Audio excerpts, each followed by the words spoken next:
Bonjour à tous et bienvenue sur cet audio un peu spécial.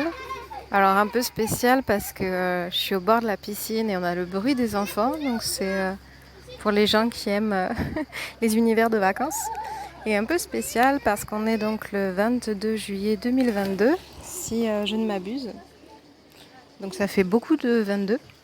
Euh, et donc c'est le 22, c'est le maître nombre spirituel associé à Marie-Madeleine. Et aujourd'hui, c'est donc l'anniversaire de Marie-Madeleine. Donc un bel anniversaire à Marie-Madeleine. Et donc je nous fais cet audio en hommage à elle et à ce que je ressens moi, en tout cas, de sa présence et de son vécu et de son témoignage. Alors moi, je me suis offert il y a quelques jours pour mon anniversaire à moi un livre qui est assez connu dans l'univers spirituel, on va dire ça, qui s'appelle Le manuscrit de Marie-Madeleine, de Tom Kenyon et Judy Sion, avec pour sous-titre Les alchimies d'Horus et la magie sexuelle d'Isis, aux éditions Ariane. Alors moi je suis pas trop pour le channeling et toutes ces choses-là, c'est pas forcément quelque chose que je cautionne en général. Mais quand je l'ai feuilleté, que j'ai commencé à lire le résumé, j'ai quand même eu très envie d'en savoir plus et de voir ce qu'il en était. Donc c'est vraiment un hommage à elle, à toutes les femmes qui se battent pour leur liberté, pour garder leur puissance féminine et pour être fiers de leurs compétences spirituelles et de leur potentiel.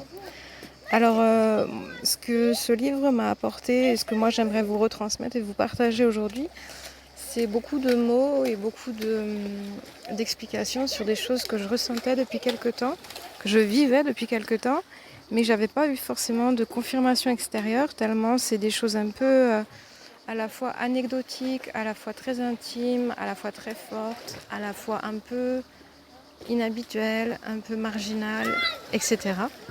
Et c'est ça que j'ai trouvé dans ce manuscrit.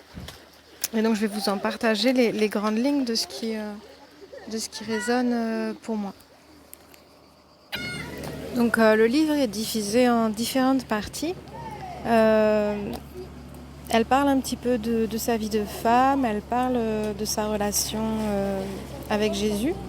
Et puis elle parle principalement d'exercices liés au souffle, à la respiration et donc à la sexualité, qui sont principalement tirés des pratiques des écoles de magie égyptiennes.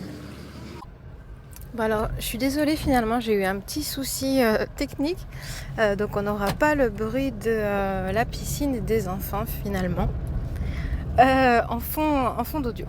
Donc les thèmes qui sont abordés dans le manuscrit que j'ai principalement envie de partager avec vous, c'est vraiment ce que Marie-Madeleine a décrit de sa relation avec Jésus, donc elle appelle Yeshua.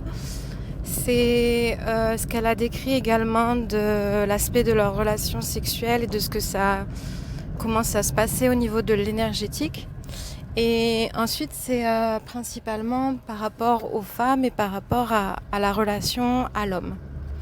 Alors, tout d'abord, moi, ce que j'ai été assez heureuse de lire et qui confirmait un peu mon ressenti, donc moi, je vais vous partager ce qui est en accord avec mes croyances à moi, hein, et ça engage que moi, bien sûr. C'est que Marie-Madeleine nous explique qu'en fait, c'était elle qui avait la puissance régénératrice dans la relation.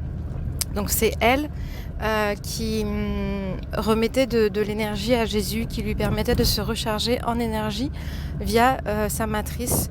Et donc en particulier, hein, c'est quand même le thème du livre, via l'acte sexuel.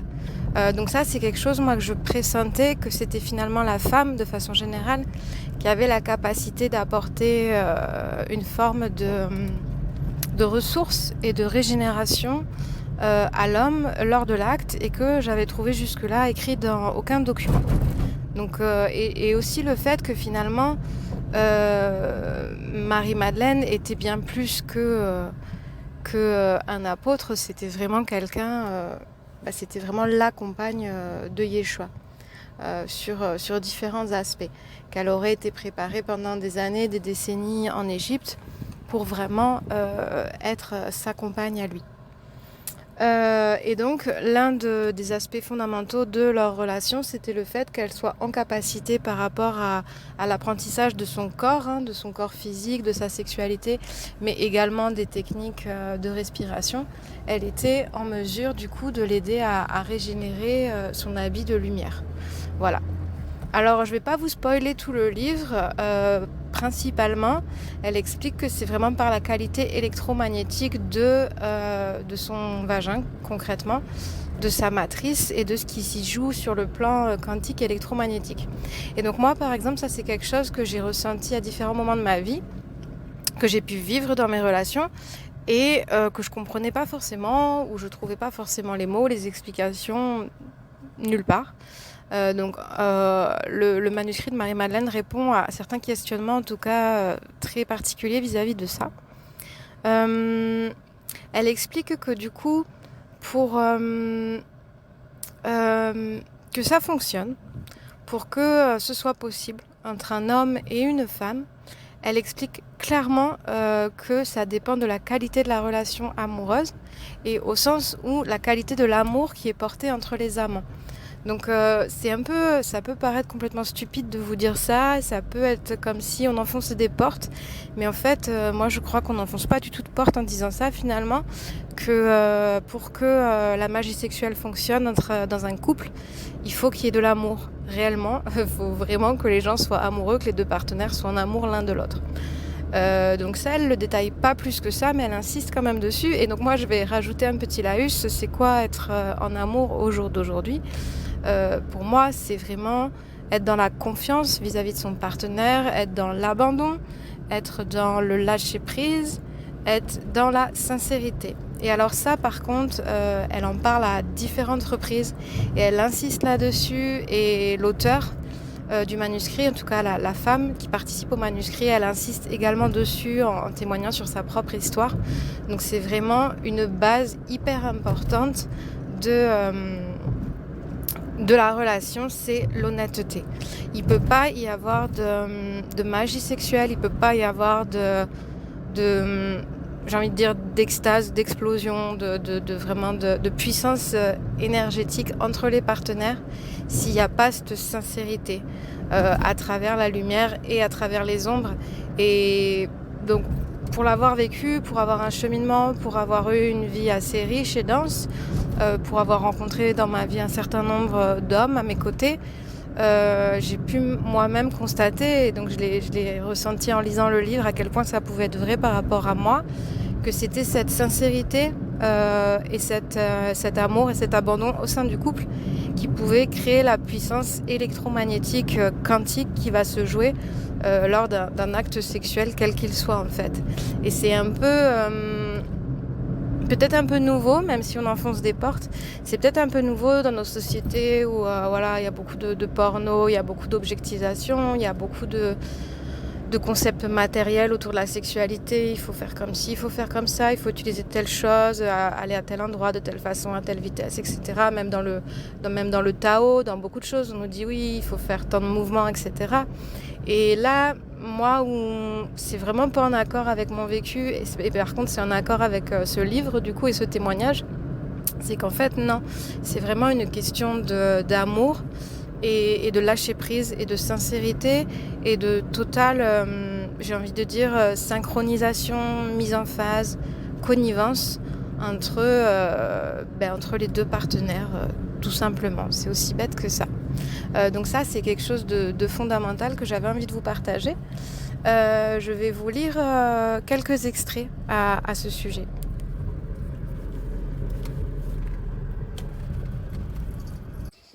Alors l'extrait que j'ai envie de vous partager sur ce sujet, donc c'est au début du manuscrit. Lorsque vous entrez dans la relation sacrée, toutes les cartes sont sur la table, au vu et au su de chacun.